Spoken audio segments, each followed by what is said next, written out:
दोस्तों अगर आप अपने अमेज़ॉन के अकाउंट पर अमेज़ॉन पे का यूज करते हैं और अगर आपने वहां पर अमेज़ॉन पे लेटर का फीचर एक्टिवेट कर रखा है, तो अगर आप अमेज़ॉन से कोई भी सामान बाय करते हो और अमेज़ॉन पे लेटर से उसका पेमेंट करते हो, तो अमेज़ॉन पे लेटर से उसका पैसा कट जाता है और आपके बैंक अकाउंट से एक भी रुपए नहीं कटता है। लेकिन अमेज़ॉन पे लेटर ये क्रेडिट केवल 1 महीने के लिए देता है। इसलिए जब भी आप इस फीचर का यूज कर अमेज़ॉन से शॉपिंग करते हैं तो 1 महीने के अंदर इसका पेमेंट आपको ऑनलाइन करना होता है, जो भी आप नेट बैंकिंग या यूपीआई के थ्रू कर सकते हैं, जिसमें आप अगर 1 महीने के अंदर इनका पैसा चुका देते हैं तो आप पर एक भी रुपए का ब्याज नहीं लगता है। लेकिन 1 महीने से ज़्यादा होने पर आपको पेनल्टी देनी पड़ती है। कई बार हमें पेमेंट करने का याद भूल जाता है और कब 1 महीना निकल जाता है हमें पता ही नहीं चलता है और फिर हमें पेनल्टी देनी पड़ती है।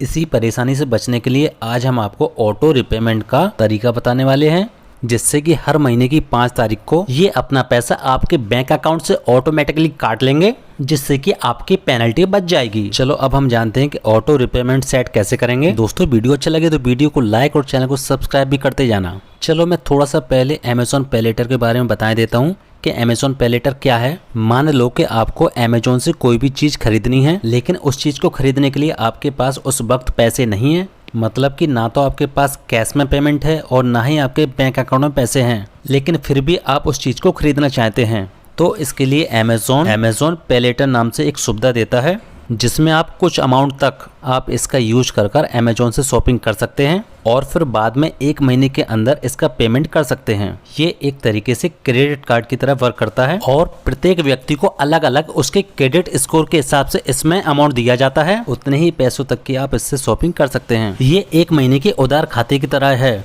आप देख सकते हैं कि इसमें मुझे 7,500 का क्रेडिट दिया गया है, लेकिन हो सकता है कि आपकी क्रेडिट स्कोर के हिसाब से आपको इससे कम या इससे ज्यादा अमाउंट मिल जाए, या कह सकते हो कि क्रेडिट मिल जाए। 7,500 रुपए में से मैंने 1,608 रुपए की शॉपिंग कर ली है, जिसका पेमेंट हमें 5 तारीख तक करना पड़ेगा। चलो अब ऑटो रिपेमेंट को सेट करना सीख लेते हैं। इसके लिए सबसे पहले सेट ऑटो रिपेमेंट पर क्लिक करेंगे, फिर कुछ सेकंड के लिए प्रोसेस चलेगी। अब यहाँ पर 4 स्टेप्स में ये पूरी प्रोसेस हो जाएगी। यहाँ पर सबसे पहले आपको अपने बैंक का नाम सिलेक्ट करना है। इसके लिए आपको सिलेक्ट बैंक पर क्लिक कर देना है। अब जिस भी बैंक में आपका अकाउंट हो वो बैंक आपको यहाँ से सिलेक्ट कर लेनी है। जैसे कि मेरा स्टेट बैंक ऑफ इंडिया में अकाउंट है, तो मैं यहाँ से स्टेट बैंक ऑफ इंडिया को सिलेक्ट कर लूंगा।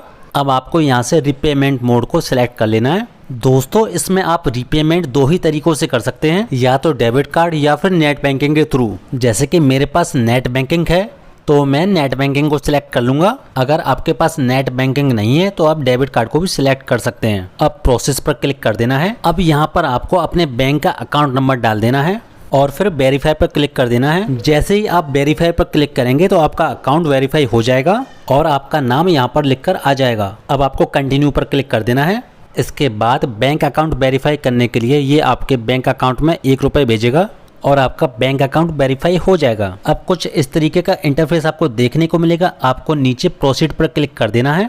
अब प्रोसेस अपने आप ही आगे बढ़ती जाएगी और फिर कुछ सेकंड के बाद आपको इस तरीके का एक इंटरफेस दिखाई देगा। यहाँ पर आपको इंटरनेट बैंकिंग का यूजर आईडी और पासवर्ड डालना पड़ेगा। और अगर आप अपने डेबिट कार्ड के थ्रू ये सारी प्रोसेस कर रहे हैं तो यहाँ पर आपको डेबिट कार्ड की सारी डिटेल्स फिल करनी पड़ेंगी। चलो फिलहाल मैं अपनी इंटरनेट बैंकिंग का यूजर आईडी और पासवर्ड यहाँ पर डाल देता हूँ और अपनी इंटरनेट बैंकिंग में लॉगिन हो जाता हूं। अब कुछ इस तरीके का इंटरफेस आपको दिखाई देगा। यहाँ पर कुछ टर्म्स एंड कंडीशन भी दी गई हैं, आपको इनको पढ़ लेना है और चेक मार्क लगा देना है। अब नीचे एक्सेप्ट पर क्लिक करना है। अब जो मोबाइल नंबर आपके बैंक अकाउंट से लिंक है उस नंबर पर एक OTP जाएगा, उस OTP को आपको यहाँ पर डाल देना है। अब कन्फर्म पर क्लिक कर देना है। अब आगे की कुछ प्रोसेस अपने आप चलती जाएंगी। आप लोगों को इन प्रोसेस को बिल्कुल भी छेड़ना नहीं है, अपने आप प्रोसेस को होने देना है। बस कुछ ही सेकंड में सारी प्रोसेस हो जाएगी। अब आपको नीचे प्रोसीड पर क्लिक कर देना है और अब फाइनली आपका अमेज़ॉन पे लेटर का ऑटो रीपेमेंट सेट हो चुका है। अब आपको खुद से बार बार पेमेंट करने की ज़रूरत नहीं है। ये अपने समय पर ही ऑटोमेटिक ही आपके बैंक अकाउंट से पेमेंट ले लेगा। Okay, like share and subscribe. Thanks for watching.